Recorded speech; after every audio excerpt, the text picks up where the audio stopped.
Saat Menteri Perdagangan Amerika Serikat Gina Raimondo mengunjungi Tiongkok pada awal pekan ini, sebuah ponsel pintar Tiongkok berwarna hijau laut diam-diam diluncurkan secara online. Ini bukan gadget biasa, dan peluncurannya telah memicu kekhawatiran di Washington bahwa sanksi Amerika Serikat telah gagal mencegah Tiongkok membuat kemajuan teknologi yang penting. Perkembangan tersebut merupakan sebuah tamparan keras di wajah Amerika Serikat. Gina Raimondo ke Beijing adalah untuk menenangkan keadaan, dan peluncuran chip ini secara tidak langsung mengatakan, lihat apa yang bisa kami lakukan, dan kami tidak membutuhkan Anda.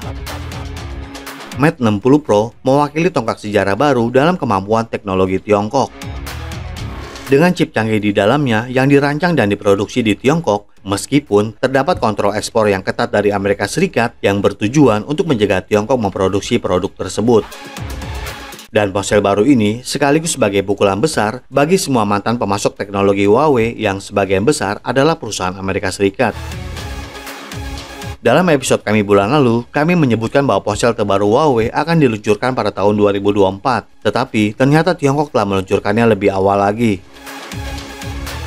Ponsel tersebut sangat laris terjual. Tercatat dalam 5 hari pertama penjualannya, ponsel ini telah terjual hampir 1 juta unit. Dan di episode hari ini, kita akan membahas bagaimana peluncuran ponsel pintar Huawei menandai tonggak sejarah baru teknologi Tiongkok dan tamparan keras di wajah Amerika Serikat.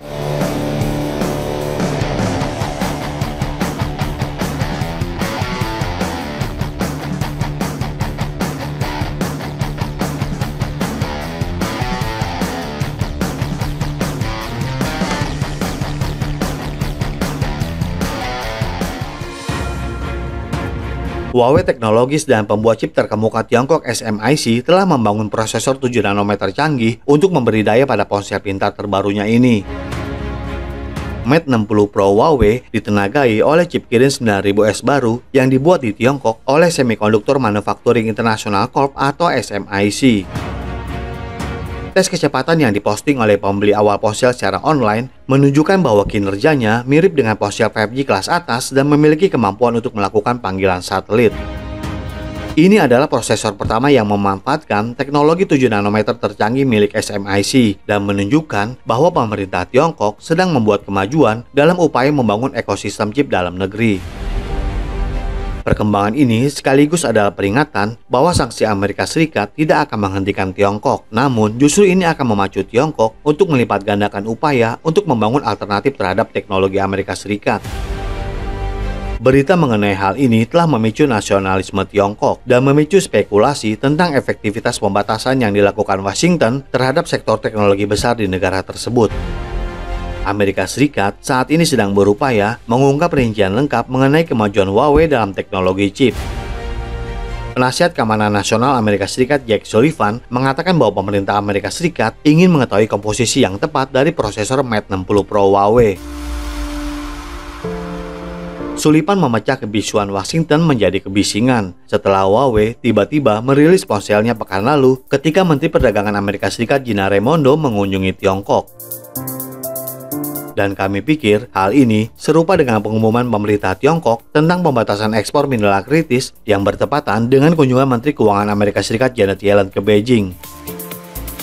Huawei dan SMIC telah dikenai sanksi oleh Amerika Serikat yang mencegah mereka mengakses pembuatan chip dan peralatan paling canggih karena dikhawatirkan berpotensi membantu militer Tiongkok. Mate 60 Pro yang dibuat dengan prosesor 7 nanometer Kirin 9000S menunjukkan kemajuan awal dalam upaya Beijing untuk melepaskan diri dari teknologi Amerika Serikat menuju kemandirian.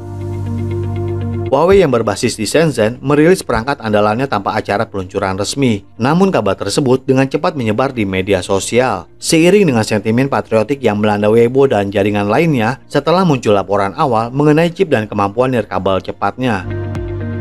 Ponsel ini memicu peningkatan jumlah pemasok pembuat chip Tiongkok dan perburuan perusahaan-perusahaan terkait Huawei yang mungkin mendapat manfaat dari pengembangan prosesor buatan Tiongkok. Beberapa analis mengatakan bahwa perangkat tersebut dapat mengancam penjualan iPhone generasi berikutnya dari Apple sebanyak 38%. Perlombaan Tiongkok untuk membangun chip buatan dalam negeri yang canggih dimulai pada bulan Mei tahun 2019. Ketika di tengah perang dagang pemerintahan Trump dengan Tiongkok, Departemen Perdagangan Amerika Serikat memasukkan Huawei ke dalam daftar entitas yang melarang perusahaan-perusahaan Amerika Serikat melakukan bisnis dengan Tiongkok. Beberapa orang bahkan bertanya-tanya apakah ini adalah hukuman mati bagi Huawei karena perusahaan tersebut tidak dapat memperoleh komponen-komponen utama. Huawei sebenarnya telah lama menjadi pusat perhatian Washington sebagai ujung tombak paling tajam dalam industri teknologi Tiongkok.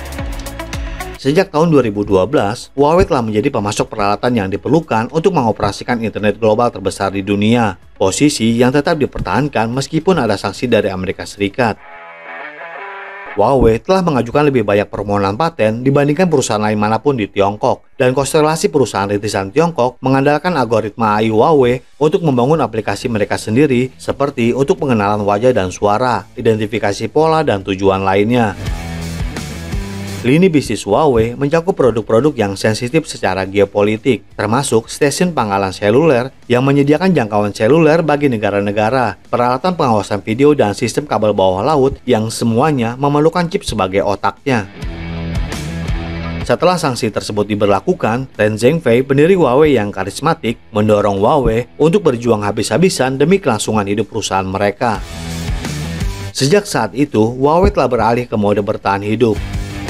Perusahaan-perusahaan Amerika Serikat seperti Intel dan Qualcomm juga telah kehilangan penjualan secara signifikan di Tiongkok akibat sanksi Amerika Serikat, sehingga menghambat anggaran penelitian dan pengembangan mereka. Dan hal ini tentu memicu penurunan kemampuan, dan dikhawatirkan tidak akan mampu bersaing dengan negara-negara lain di dunia, terutama Tiongkok.